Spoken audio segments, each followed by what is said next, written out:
Hi friends, ஓட்ஸை வச்சு நான் night டின்னருக்கு தோசை தான் செஞ்சேன். சூப்பராக வந்துருந்துச்சு. அதை உங்களோட ஷேர் பண்ணிக்கிறேன். அதை எப்படி செய்யலான்ட்டு வாங்க வீடியோக்குள்ளே போய் பார்ப்போம். 4 கப் அளவுக்கு ஓட்ஸ் எடுத்து வெறும் வானலில் இந்த மாதிரி வறுத்துக்கங்க. சிவந்து வரும்போது சருகு மாதிரி சவுண்டு வரும். இதுதான் பக்குவம். இந்த ஸ்டேஜில் எடுத்து ஆற வச்சுட்டு மிக்ஸி ஜாரில் பொடி பண்ணிக்கங்க. ரவா பதத்தில் பொடி பண்ணிக்கிட்டு ஒரு பாத்திரத்தில் சேர்த்துக்காங்க. இந்த ஓட்ஸு தோசை சட்டுன்னு செஞ்சிடலாம். சூப்பராக இருந்துச்சு. அப்படியே சாஃப்டாக அப்படியே மெல்லும் போதே சுவையாக இருந்துச்சு. அதே போல் நம்ம ஹார்டாக இருக்கும்னு நம்ம எதிர்பார்ப்போம். ஆனால் ஹார்டாகவே இல்லை, ரொம்ப சாஃப்டாக இருந்துச்சு. நீங்களும் செஞ்சு பாருங்கள். இந்த மாதிரி பொடிச்சாச்சு. இதை ஒரு பாத்திரத்தில் சேர்த்துட்டு நல்லா சுடு தண்ணியை கொதிக்க வச்சு லைட்டாக ஆறுனதும் அதை எடுத்து இந்த ஓட்ஸில் சேர்த்து நல்லா மிக்ஸ் பண்ணிக்கோங்க. சுடு தண்ணியை ஊற்றி நல்லா கிளறிடுங்க, கட்டி இல்லாமல். கிளறி முடித்ததும் 1/4 கப் அளவுக்கு தயிர் சேர்த்து நல்லா மிக்ஸ் பண்ணிவிடுங்க. தயிர் சேர்க்கறதால தோசை சாஃப்டாக கிடைக்கும். மாவை புளிக்க வைக்க வேண்டிய அவசியம் இருக்காது. அதனால தான் நம்ம தயிர் சேர்க்குறோம். நல்லா மிக்ஸ் பண்ணிவிட்டு இது கூட 2 கப் அளவுக்கு இட்லி மாவு சேர்த்துக்கிறேன். நான் இட்லி மாவு இருந்த பாத்திரத்துலேயே இந்த ஓட்ஸ் கலவையை சேர்த்து நல்லா மிக்ஸ் பண்ணிக்கிறேன். இப்போ நம்மளுக்கு தேவையான மாவு அதிகமாக கிடச்சிருக்கு. இன்னும் கூட நம்மளுக்கு தேவைன்னா இதில் ரவா சேர்த்துக்கலாம். இந்த தோசையை நம்ம வீட்டில் உள்ள பொருளை வச்சே செய்ய போகிறோம். சூப்பராக இருந்துச்சுங்க. நான் முதல் தடவையாக செய்கிறேன். இந்த மாவில் 1 ஸ்பூன் அளவுக்கு ஜீரகம் சேர்த்துக்காங்க.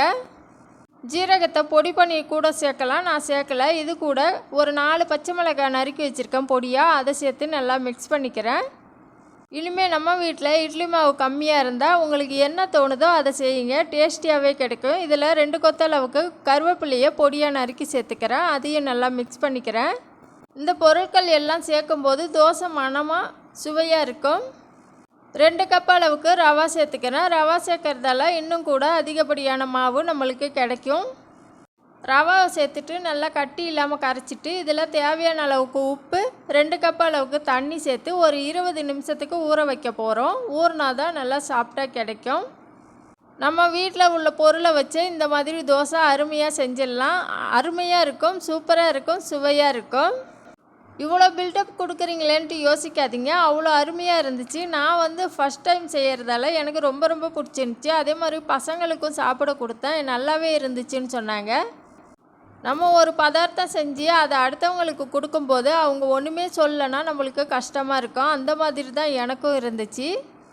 கொஞ்ச நேரம் சென்று என் 2 பசங்களும் சூப்பராக இருந்துச்சுன்னு சொன்னதும் நான் கேட்கல, அவங்களா சொன்னாங்க. நல்லாவே இருந்துச்சுன்னு சொன்னவும் ரொம்ப சந்தோஷமாக இருந்துச்சு.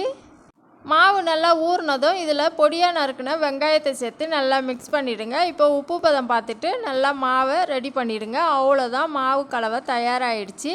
இதில் 1 கப் அளவுக்கு கோதுமை மாவு சேர்க்க போகிறேன். கோதுமை மாவு சேர்க்கறதால நல்லா தின்னாக சூப்பராக கிடைக்கும். இது மற்றவங்களுக்கு செஞ்சு கொடுத்தீங்கன்னா இது என்ன மாவுன்ட்டு யாருமே கண்டுபிடிக்க முடியாது. இதில் நம்ம ஓட்ஸு, ரவா, கோதுமை மாவு, வெங்காயம், பச்சை மிளகாய், கருவேப்பிலை, இன்னும் நிறைய பொருள்லாம் சேர்த்துருக்கோம். அந்த அளவுக்கு ருசியாக இருக்கும் இந்த தோசை. மாவு கட்டியாக இருந்துச்சுன்னா லைட்டாக தோசை மாவு பதத்துக்கு நல்லா கரைச்சி எடுத்துக்காங்க. அவ்வளோதான், தோசை வாக்கிறதுக்கு மாவு சூப்பராக தயாராகிடுச்சு. இது ஒரு பக்கம் வச்சுட்டு தோசைக்கல்லை அடுப்பில் வச்சு சூடாக்கிக்கலாம். தோசைக்கல்லில் 1/2 ஸ்பூன் அளவுக்கு எண்ணெய் சேர்த்து நல்லா ப்ரெஷ் பண்ணிக்கோங்க, எல்லா பக்கமும் படர்ற மாதிரி. இப்போ 2 கரண்டி மாவு எடுத்து நல்லா தின்னாக ஊற்றி எடுங்க.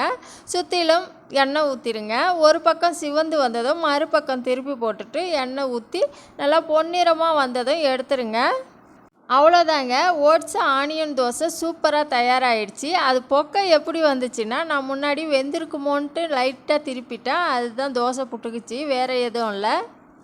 இந்த தோசைக்கு தேங்காய் சட்னி, கடப்பாய் எது வேணாலும் சூப்பராக இருக்கும். நான் மல்லாட்டை சட்னி அரைச்சேன். சட்டுன்னு ஒரு ஐடியா வந்துச்சு, அந்த மாதிரி நான் செஞ்சிட்டேன். சூப்பராகவே இருந்துச்சு. நம்ம வீட்டில் தோசை மாவு இல்லைன்னா கூட பரவாயில்ல, ரவா, ஓட்ஸு, கோதுமை மாவு இது எதாக இருந்தாலும் இதில் வெங்காயம், பச்சை மிளகாய், இந்த மாதிரி ஜீரகம், தயிர் இந்த மாதிரி சேர்த்து ஒரு தோசை ஊற்றுனீங்கன்னா சூப்பர் லெவலில் இருக்கும். அவ்வளோதான், வாங்க ஃப்ரெண்ட்ஸ் சாப்பிட்லாம். இந்த வீடியோ பிடிச்சிருந்தா லைக் பண்ணுங்கள், கமெண்ட் பண்ணுங்கள். எங்கள் சேனலை பார்க்குற எல்லாருக்குமே ரொம்ப ரொம்ப நன்றி. இந்த வீடியோ பிடிச்சிருந்தா நம்ம சேனலுக்கு சப்ஸ்கிரைப் பண்ணுங்கள். நம்ம சேனலில் நிறைய ரெசிபி இருக்குது, அதை பாருங்கள், கண்டிப்பாக உங்களுக்கு பிடிக்கும். பார்த்துட்டு எப்படி இருந்துச்சுன்ட்டு கமெண்ட்டில் சொல்லுங்கள். நாளைக்கு இன்னொரு வீடியோவில் பார்ப்போம். தேங்க்யூ, பாய்.